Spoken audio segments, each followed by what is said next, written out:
Welcome back dito sa channel natin. Andito tayo ngayon sa may Quezon City Circle. Dito pala tayo dadaan papunta ng Quezon City Elevated Landscape Promenade.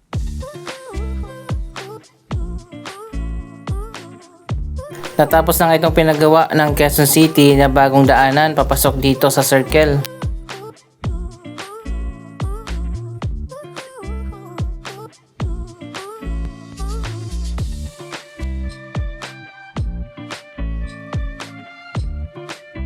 Sa ngayon nga marami na ang nakikinabang dito, may bago ng access papasok ng Circle lalo na kapag galing ka dyan sa may North Avenue at Quezon Avenue.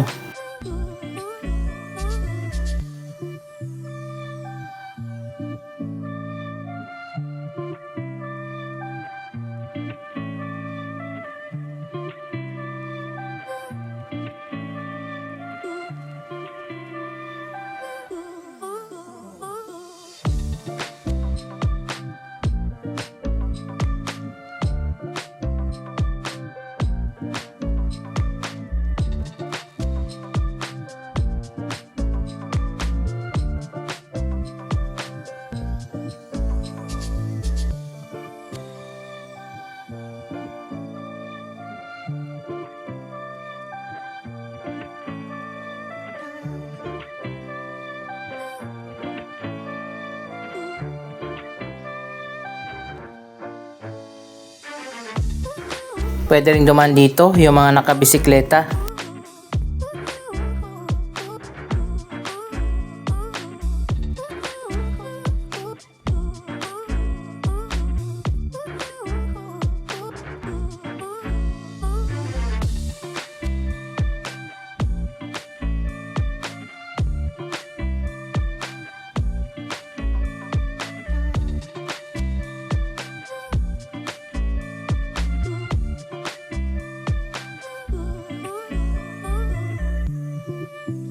Anyway, and makikita nyo naman napakaganda ng pagkagawa nitong elevated walkway at meron pang mini garden dito sa taas.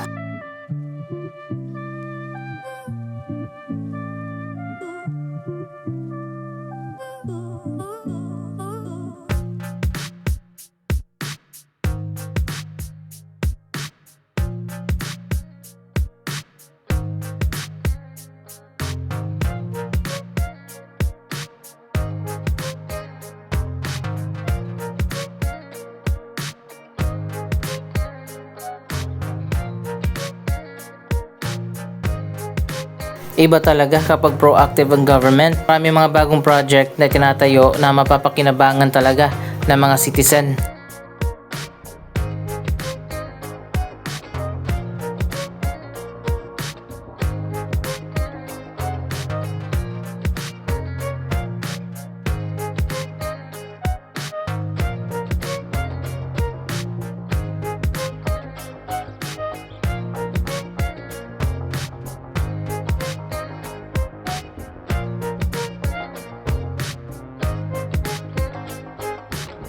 Kasama din ito sa Quezon City Memorial Circle Redevelopment. Maraming iba't ibang project ang ginagawa dyan sa loob, mga bagong sport facilities, mga walkway, mga open field, at mga garden.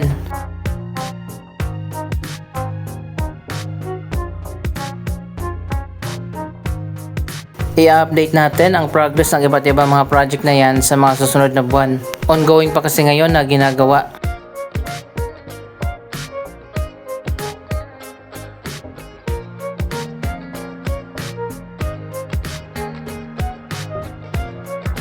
Isa pang bagong project dito ng MRT7, ginagawa na rin sa ngayon ang bagong underpass. Yan ang magiging bagong daanan ng mga commuters patawid dito sa loob ng circle kung nasaan itinayo ang MRT7 station.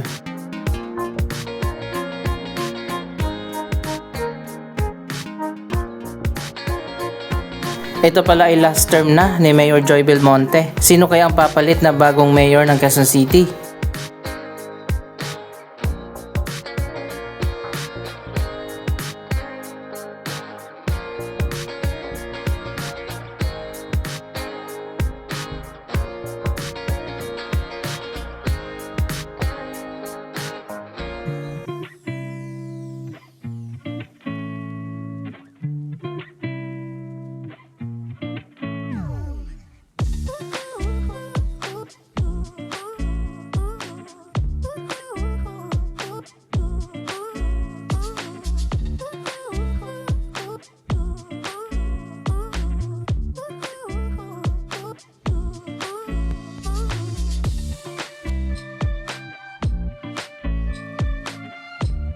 Natapos na rin itong mga bagong walkway at bike lane sa paligid ng elliptical road.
Tingnan na natin itong ginagawa na bagong underpass. Ayon pa sa schedule nito, isang buwan lang dapat na isasara itong kanto ng North Avenue papasok dito sa elliptical road. Pero ilang buwan na nakaraan, hindi pa rin binubuksan.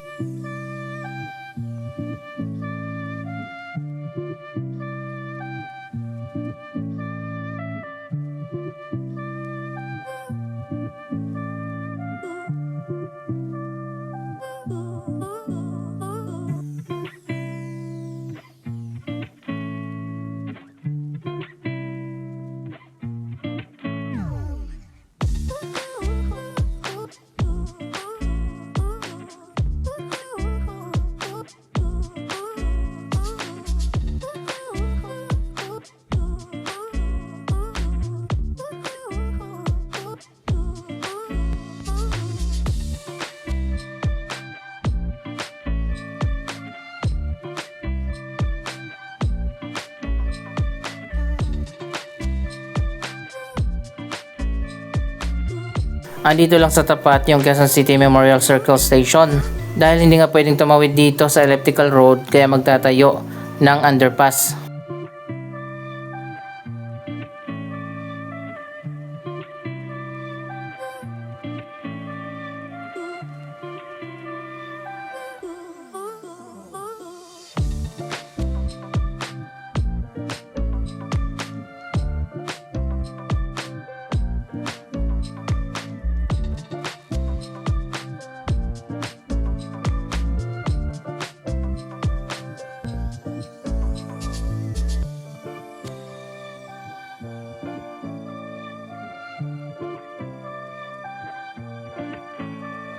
Sa ngayon mukhang wala rin gumagawa dito kaya hindi umuusad yung project.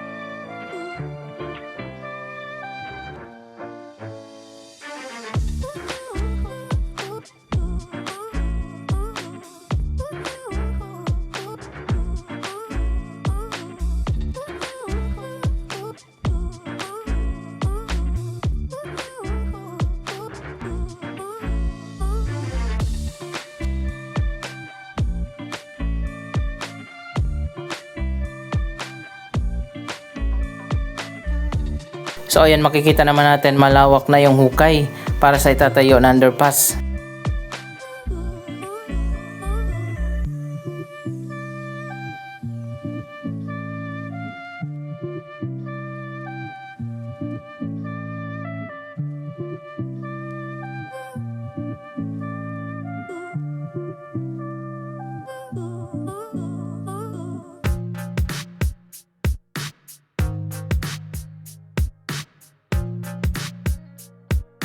Dalawa pala yung magiging entrance ng underpass. Meron din dito sa kabilang side.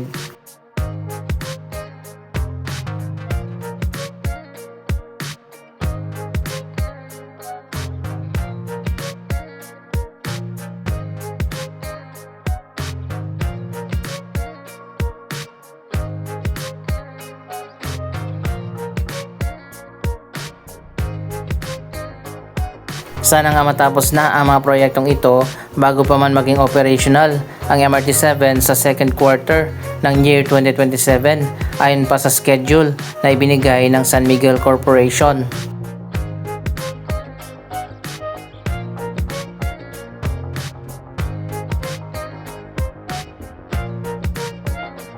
Ang MRT-7 ay magkakaroon ng 14 na mga stations pero 12 lang muna ang naitayo sa ngayon, kaya naman sa year 2027 12 lang yung magiging operational at delayed yung 2 station. So ayun guys, balikan na lang ulit natin ito sa mga susunod na buwan.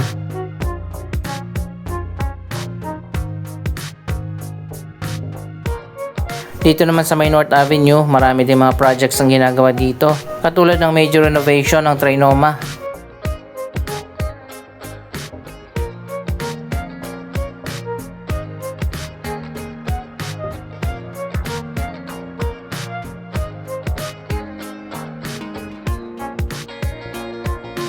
Eto na nga, tapos na yung kalahati ng bagong entrance.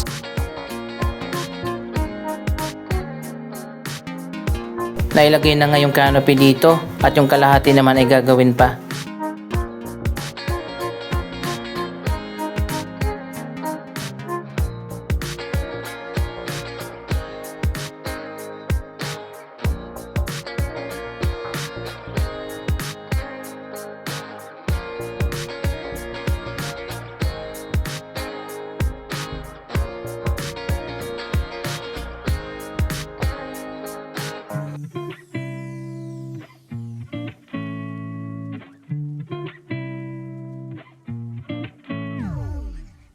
Ang MRT-7 naman tuloy-tuloy pa rin ang progress dito sa North Avenue Station.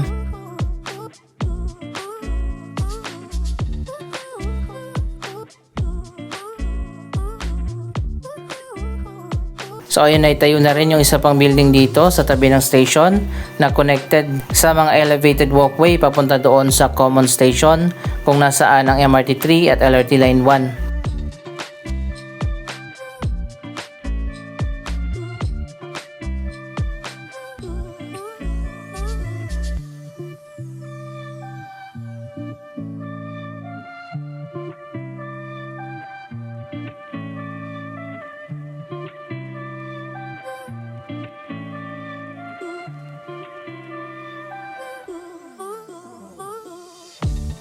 Wow, tingnan nyo naman guys, napakaganda na dito sa Mindanao Avenue entrance ng Trinoma. Mas maliwanag na dito, mas maaliwalas na yung bagong design.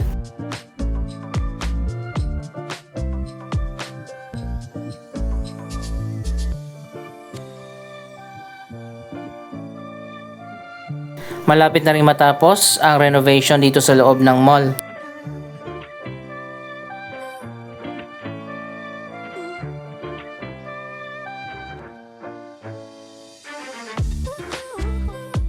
Ayan, makikita nyo naman na modernized na nga ang design dito sa loob.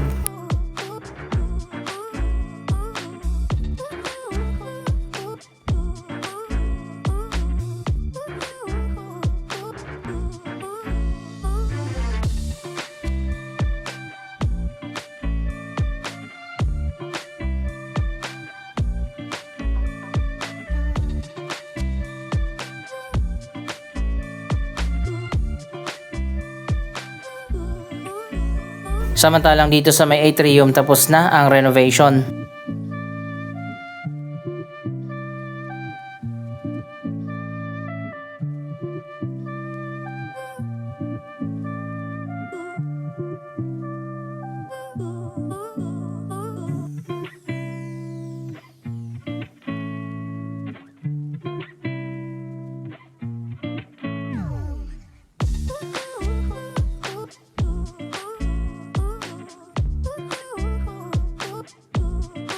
Anong masasabi nyo sa mga proyektong ito? Mag-comment lamang dyan sa baba ng inyong mga reaksyon.